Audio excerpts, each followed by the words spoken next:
you. Right, and that was much quicker than the last one.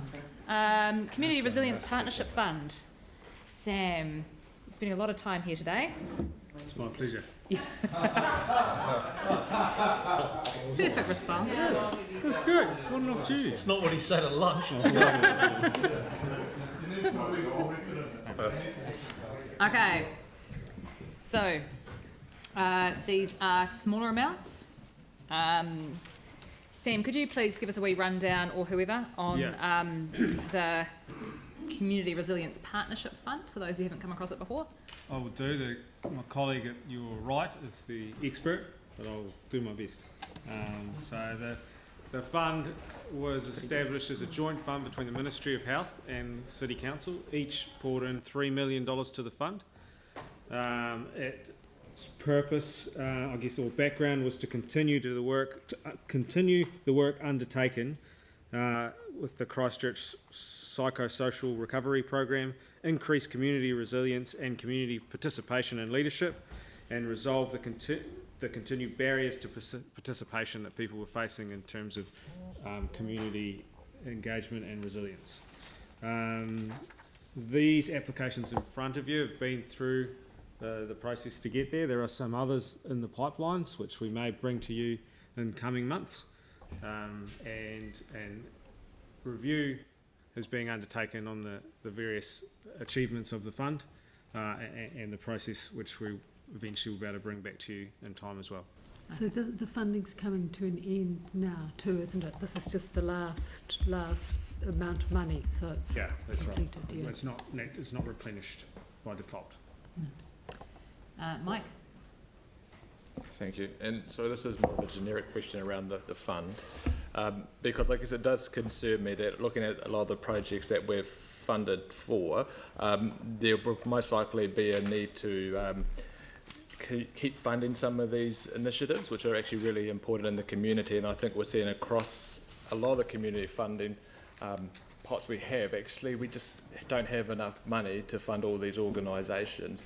And we're about to see actually quite a serious dent in the funding that we have done and how we're going to do that moving forward. And so I would be hoping that we'd actually be reviewing all our community funding and how they're apportioned across community boards as well before the next annual plan. And does that question I said that was a generic question about the Community Resilience Partnership Fund. I just sort of want some reassurance that we're actually going to be having a look at all of our community funding to make sure that we get the best outcomes moving forward.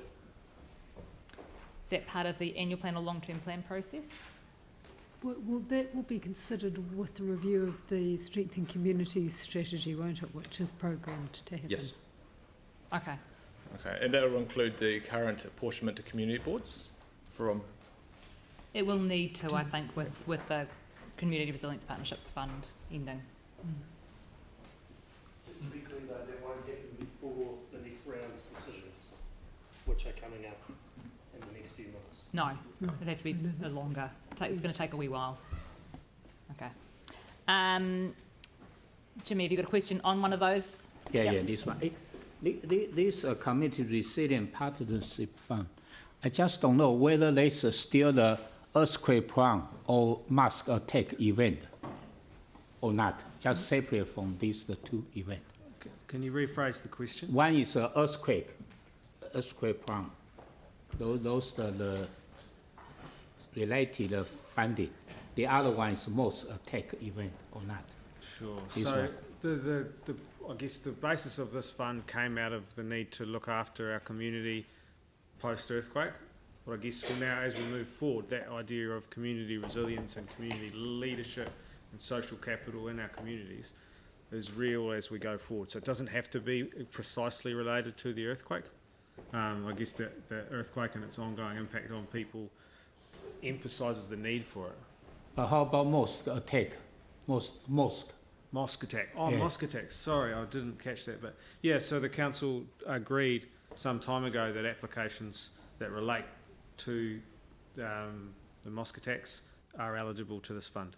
But in most attack, I don't know. I remember particular if regarding most attack, it should be, through the deputy mayor and through the chair of the multicultural committee to review why this one No, didn't. they Was- were yeah. short notice applications of a modest amount, and wherever possible, we were to go through the full funding process. This was a short notice response for urgent applications that couldn't go through the full process. Both of these allocations can. So in that emergency, so that was directly after the mosque attacks when there weren't meetings. Council gave delegated authority to make quick decisions Yep. in that intervening few weeks. It was never needed. It was I don't think we drew on any of it, did we? So we didn't. never used those delegations, and they disappeared because the meeting cycle And then, came. Okay. Yeah. Okay. right. Any last questions? Clarification, number 4 is a multi-year fund. Yep. Correct, So over we've 2 taken years. that out of the, So that still balance. comes from the same fund, so it Yep. doesn't sort of work year by year, it's a set fund. But we pay them over 2 years, but it still is going to come out of one fund, if that makes sense. yeah, thank you. Right, do I have a mover? Melanie, a seconder? Jake? Is there a need for debate today? No? In that case, I will put both of those. All in favour, please say aye. Any against? That's carried. Thank you very much.